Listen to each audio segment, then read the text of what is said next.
Welcome to Hacking Your ADHD. I'm your host, William Kerb, and I have ADHD. On this podcast, I dig into the tools, tactics, and best practices to help you work with your ADHD brain. Hey team, this week I'm talking with Rachel Scanlon, a stand-up comedian, actress, writer, and co-host of the podcast Two Dykes and a Mic. Seen on Don't Tell Comedy, JFL Straight Up Stand-Up, and Comedy Central, Rachel is a high-energy comic that buzzes with positivity. In our conversation, we hear about Rachel's journey with ADHD and her decisions on how to manage it.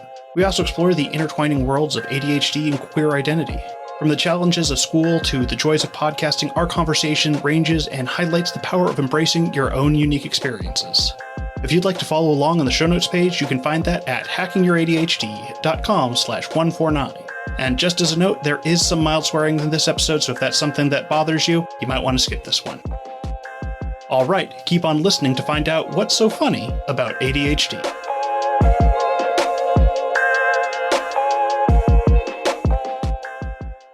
So, what's your ADHD story? When did you get diagnosed? How'd that go for you? I got diagnosed when I was in middle school, so I thought pretty young at the time. I was 12. And I had a terrible time in school, which is strange because my grades were good, but I was always in trouble. So I would get kicked out of class all the time. I was a huge talker and very social, couldn't sit still, very hyperactive as a kid. But when I was growing up, ADHD was thought of more for boys than for girls. Still kind of is. Is it still? Yeah, they're working on it. And I was looking at stats recently. I'm like, oh, that is still not where that should be. Isn't it so stupid how things are super slow? Yeah.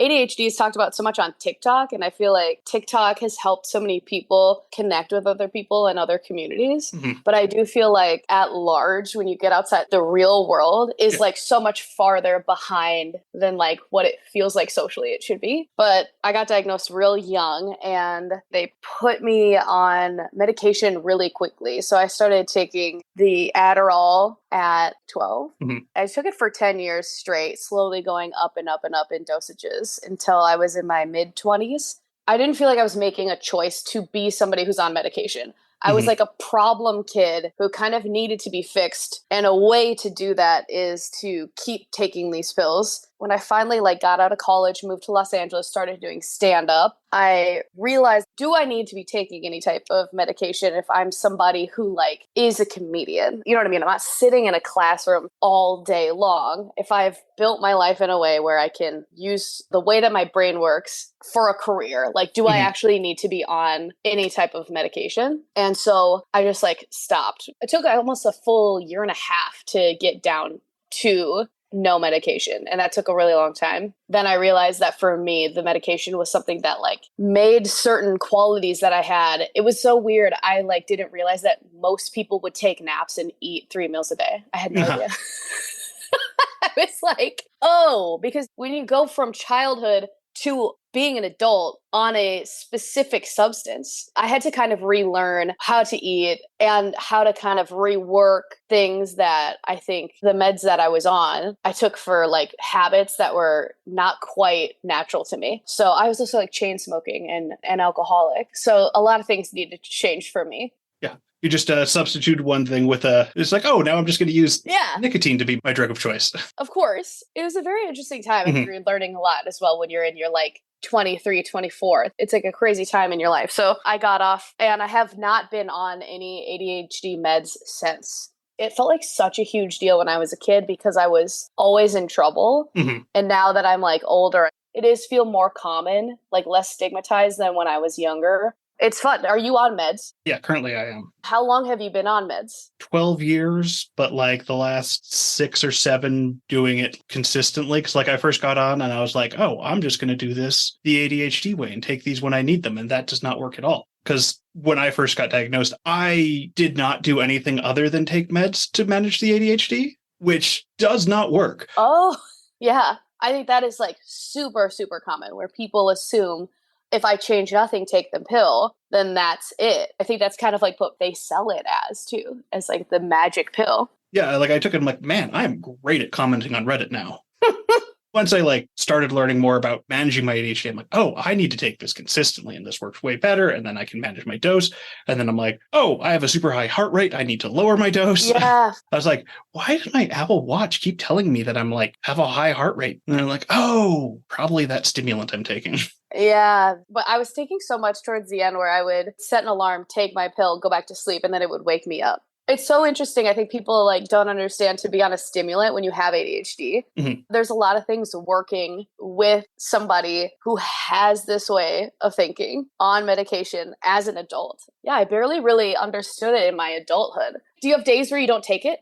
Just when I forget. That's the way to do it. Yeah, because for a long time, you're like, I don't notice being on it as much anymore. Yeah. It's not a thing where I'm like, I know people have described like taking meds is like putting on glasses. I'm like, that's not my experience at all. My experience is like, oh, I just feel like I'm normal. And then days I don't take it, I'm like, oh, I'm really slow at processing some things and get caught trying to think of words. And it's a little bit just like, oh, I have trouble finishing things. For sure. I decided I didn't want to be on medication anymore. And that is when I figured out that I needed to actually go into figuring out how my brain works. Mm-hmm. For me, I was able to like get by on a long time with just taking the medication, being in school, chain smoking, getting through it. Mm-hmm. And when I got off medication, that's kind of when I learned like exactly how my ADHD affects the way that I process information and the way that I need to like get things done. So I started figuring out exactly that like, and honestly, probably way too far in the wrong direction at first. Let's say somebody sends me an email. If I open that email and I don't respond to it in that moment, my brain makes it as if the email never even happened. Like it doesn't, it's not that I'm forgetting it and it's not that I am choosing to like put it off. Like that idea that people with ADHD are like putting things off to the last minute or being lazy. I'm telling you, like, doesn't exist in my mind whatsoever. And it's like that with anything. So I turned it into now I'm like, I like bulk do everything all at once immediately. The second my day starts, I'm like a gorgeous gay little like Navy SEAL. I like set my alarm for 7 a.m. I'm like, we're doing it. I run a 10K. I have to write every single thing down. My calendar is enormous. And every day is just like completely structured to like get it all done. Because if I don't, it doesn't exist. I'm like, my brain does that beautiful thing where I'm like, if it's not in front of me right now, if I can't see it, it is deleted from all existence. Yeah, just out of sight, not even close to the mind. Gone. So I think that like those things, I feel really lucky, but I feel bad for my girlfriend because she knows she'll be speaking to me and she has to just come right in direct eye line and then start from the beginning, because there are just things that like when you're kind of a high energy person with ADHD, and I'm like, there's so much happening within. There's a lot going on. Yeah. And I'm like, I need eye contact and like a gentle touch. I'm like, just touch my face, lock it in, and then tell me what to do. And I'll go do it as hard as I have done anything in my life. Yeah, I'll have times when I'm like driving with my wife and she'll be talking and then I'll be like, oh no, she's been talking. How long has she been talking? Oh man. Can I catch it? We've been together long enough that I'm like, I'm sorry, can you start over? I did not catch any of that. That's so nice too. I feel like the thing that I appreciate the most about the close relationships that I have is that they understand that when I'm asking you to start over from the top, it's because I genuinely want to know everything that you're saying. Mm-hmm. I don't want it to be, oh, I missed it, I'm an asshole, we'll move on. I want it to be like, there's not an ounce of you that I don't care about. So walk me back to the beginning. And I know it's annoying to say it again, but I'm so engaged when I'm engaged. I'm so grateful when there are those moments where you're like, so you understand that I give a shit a lot. One of the reasons I think like the neurodivergent community goes together so well is they can give that like empathy of like, oh yeah, I get it. Yeah. Whereas some people are just like, no, you should just be listening. I wish I could. Listening is one of the, I would say, hardest things in the world and sexiest things in the world. Especially in the queer community, if you're a good listener, holy moly, baby, that's currency. I'm still figuring out ways to trick myself into learning how to be a better listener because I get lost very easily when I can't see it. Sometimes I feel like when I'm listening to somebody speaking words, I have a hard time picturing what they're doing, unless I'm really picturing it and then I can get in there. But I don't know. Are you a good reader? Can you read books? I'm dyslexic as well. Did not read till the 4th grade, but Now I read quite a bit, although I'm also just recently got really into audiobooks too. And I'm like, this is way easier sometimes. I'm a terrible reader. I have had learning disabilities with reading. My eyes don't work together. And then you mix that with ADHD. What am I going to do? So I've always idolized reading. It's my number one fantasy to somebody catch me reading a book very naturally. That is something that like I fantasize about all the time, because to me, it's like, that's the pinnacle of somebody who has their shit together and is interesting and is smart. Is just like, I have such a hard time doing it. I can't. I'm a very, very bad reader. I'm very slow. I don't know what's going on, but maybe I should try the audiobook thing. Do you follow along when you're listening with the book? Sometimes. The Audible and Amazon have like a whisper sync, so can pair it with like a ebook and it'll like highlight the word you're on as you're going. Although I tend to speed up my audiobooks and then that doesn't quite sync up quite as well, and that's very distracting, because that's the great thing about audiobooks. I'm like, oh, I could just pop the speed up and like then it's like really hitting all the dopamine receptors. It's like sprint reading. Yeah. So I do that more with nonfiction stuff, but if I'm just listening to fiction, I'll like go for a walk and listen to something. And it's like, oh, I'm getting all sorts of benefits. I'm getting some fiction. I'm getting outside. It's so weird. That's why I feel like sometimes when we have so many people sharing their ADHD stories on the internet, on TikTok, we get this really beautiful thing where a lot of people who maybe have felt like I never understood why I couldn't get this right or whatever, have this beautiful moment of, that's me. They see something on their phone and they go, boom, that makes me feel at home. And that is something that is a very beautiful thing about the internet, is getting to have those moments where you say, holy shit, like I'm not a crazy piece of shit. And like, that is beautiful. But also I feel like the internet has made it feel like so many things are so many things that it can be overwhelming, especially if you have ADHD. Yeah. On TikTok, I'm like, that's one of those things where for me, I have to like put very specific rules around TikTok. I can't watch TikTok if the sun is down, or I'll watch it until the sun is up, which is something that's a never ending hole for me.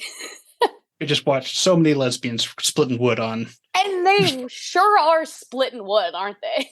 Yeah. Lesbians are so good at TikTok and they know what they're doing. My pet theory is that the stress from the pandemic just put people over the edge where they were able to mask their ADHD and now they just can't anymore. Yeah. They saw behind the curtain. They're like, I don't know what to do anymore. Honestly, I think the pandemic changed so much for so many people where we're like, cat's out of the bag. We are all here like trying to figure this shit out for sure. And so much of that's like, you like watch a video, you're like, oh my God, I guess I'm not special. That's so true. Damn, I guess I'm not special. Yeah, there's a video I saw that was just like the ADHD walk, where like people are like, they're just like swerving back and forth going through. I'm like, I'll knock so much shit over in my house doing that. Yeah, the very specific things that you're like, I thought that was just me being a human being. And everyone's like, this is an ADHD thing. And you're like, I thought we all chewed on the right side of our mouth for 10 times and then the left side of our mouth for 10 times and then swallowed. Or had preferences on our silverware. And yeah, holy shit. We're all so connected. It's very bizarre. For me, it's really funny, too, because I like get to see my kids doing these things now, too. And I'm like, okay, that's clear signs of something. Yeah. Do you have this thing where if you can't complete a project in one sitting, you can basically not do it? Often. My trick for it now is to give myself such a clear starting point for when I'm coming back. You know, like I'll be writing something and be like, okay, I'm just going to like half a sentence. I can see what the end of that sentence should be. Then when I stop back on, I'm like, oh yeah, just write that. Oh, I know what comes after this now. That's smart. You know what I do is I'm a big timer head. I have alarms for every single thing because once again, if I don't hit it, they're gone forever. It's not like I will like in the middle of the day be like, oh my God, I didn't brush my teeth. If I didn't brush my teeth the first thing in the morning, it will never happen. So I have alarms for my phone is like disgusting.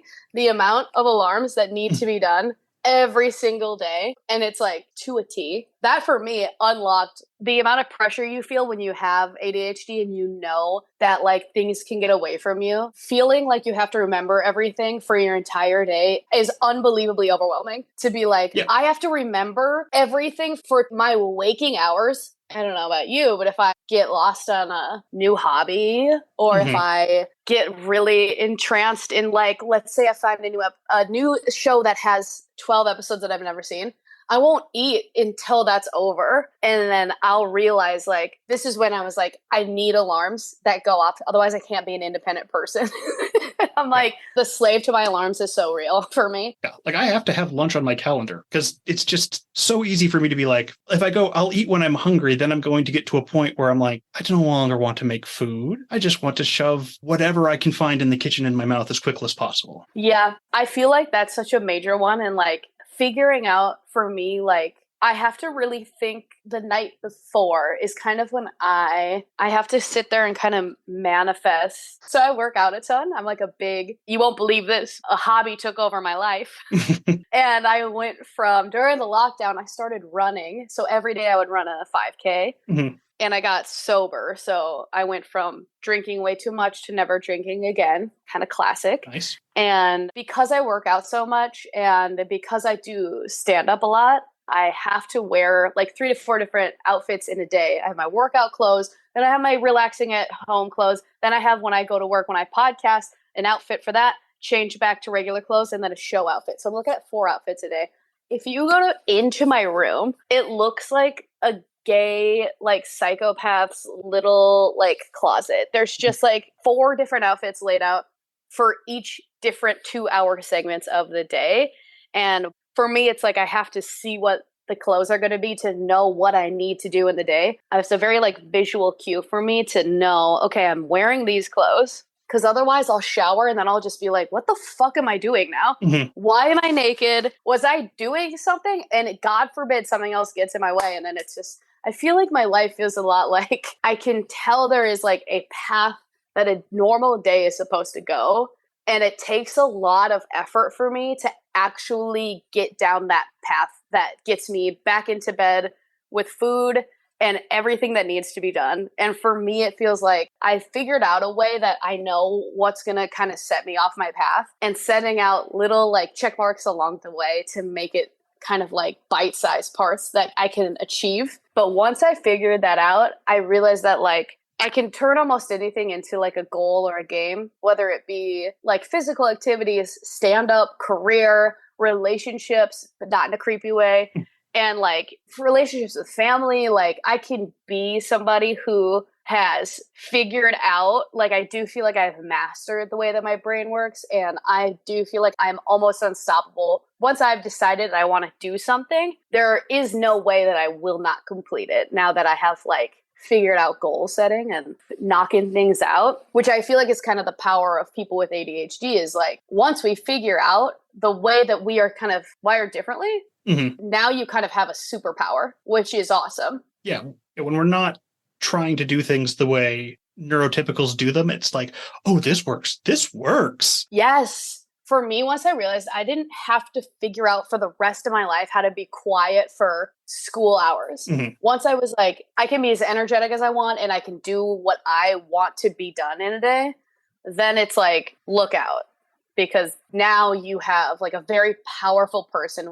Or we hear a lot about how the negative effects of having ADHD, how like things are so hard, you're so scatterbrained, like, oh my God, how do you get anything done? You have to be medicated and then you're zonked out. But like, if you actually know people with ADHD, you might find the most driven like people that are like super engaging individuals, super compassionate individuals. Like we're a community that is incredibly powerful and spicy. And that is like a very cool thing to have. Yeah. One of the funniest things I've found is like, we often get labeled as lazy so much, but I have never seen a less lazy group of people. Legitimately. I'm like, we're out there like buying rollerblades.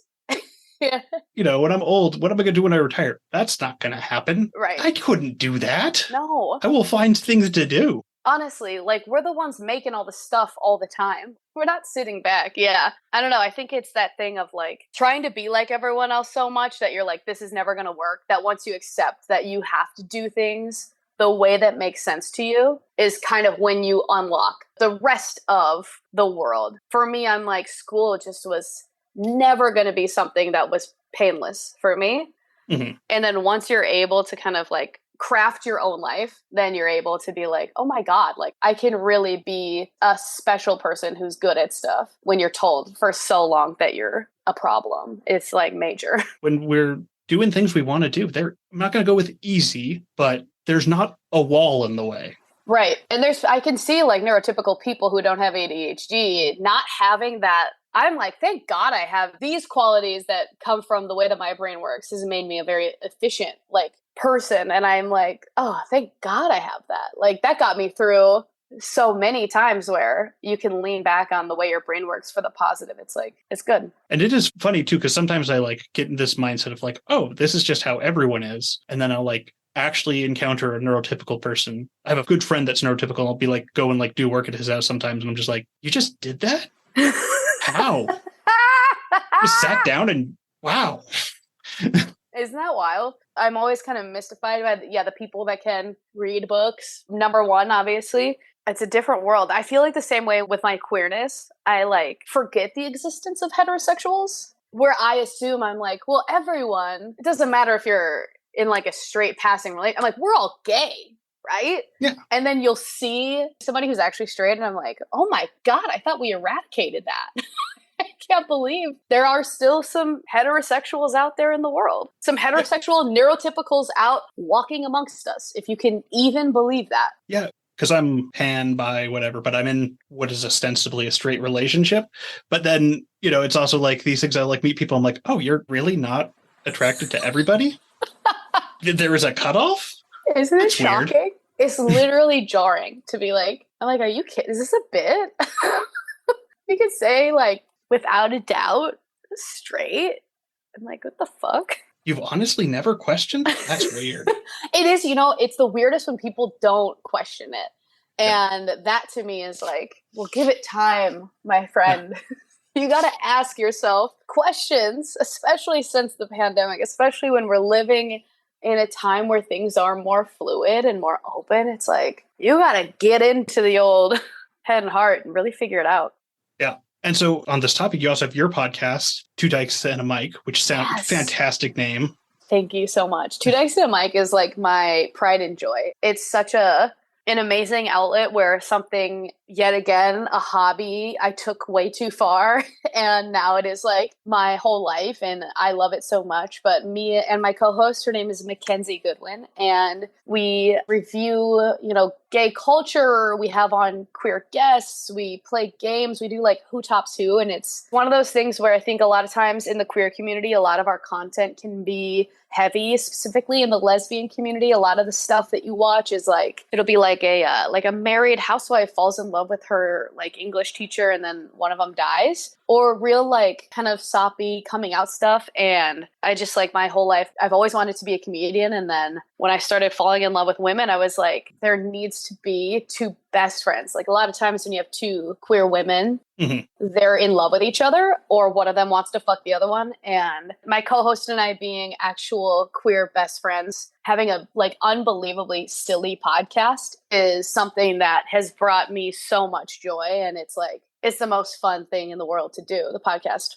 rocks. And we tour it live, which is kind of like my two worlds merging into one to be a stand-up comedian for the last 10 years. And then have this like queer kind of like silly little podcast. Touring has been incredible. It's been awesome. And to see how many queer people are everywhere now. Like when I started doing stand-up, like people would never, they would tell me to my face, like, you'll never get to really sell tickets doing like this much queer material because there's not enough of us. And to see that that is unbelievably wrong has been just the best. Yeah. I mean, it's awesome that you get to do that kind of thing. And I can imagine the ADHD just adds to your like drive to do it. Yeah, it energizes me. I mean, I think like the beautiful thing when you find something that you like and you have ADHD, it's a part of you. It's like in your bones. And I feel like I've gotten to reach that level with something that was like a silly little podcast. And now it's like, I get to see people who really like it and really connect with it all over the country and outside of the country. It's like, the fuck, this is awesome. Oh my God. Whenever I see like things from like podcast listeners from like internationally, I'm just like, wow. I mean, of course, but also, wow. Isn't that crazy? You're like, we're in Fiji, baby. Yeah. Like we're out there. Yeah. I was like, I got like an email like, you're charting in Belarus. And I'm like, okay, I'm going to need to look up where that is. That's so cool. It's a really cool time to be somebody who creates stuff more individually without being on those huge levels of like, you're on a TV show or whatever, to really create something, you know, like Mackenzie and I were in a guest bedroom, then we've just been doing it for years. It's her and I. We don't have a producer. We don't have a fancy studio. We just sit there and we make each other laugh. And like, thank goodness we have these mediums now. I'm in the closet right now, so it's great. Here's my sheet.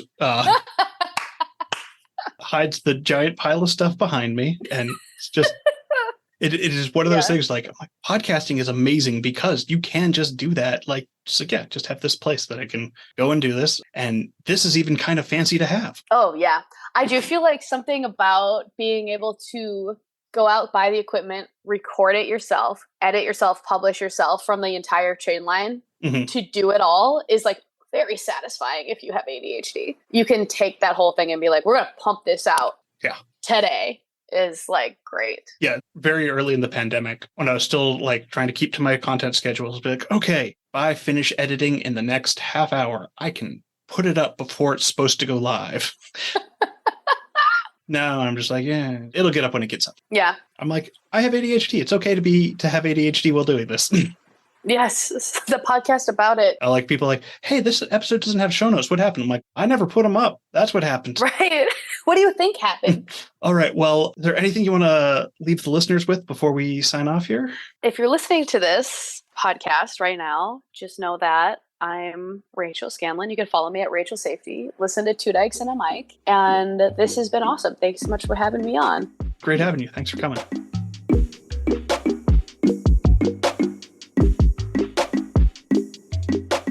Thanks for sticking with me all the way to the end. And thanks again to Rachel for coming on the show. Be sure to check out her podcast, Two Dykes and a Mic, or catch one of their live shows. But before you go, let's do a quick rundown of today's top tips.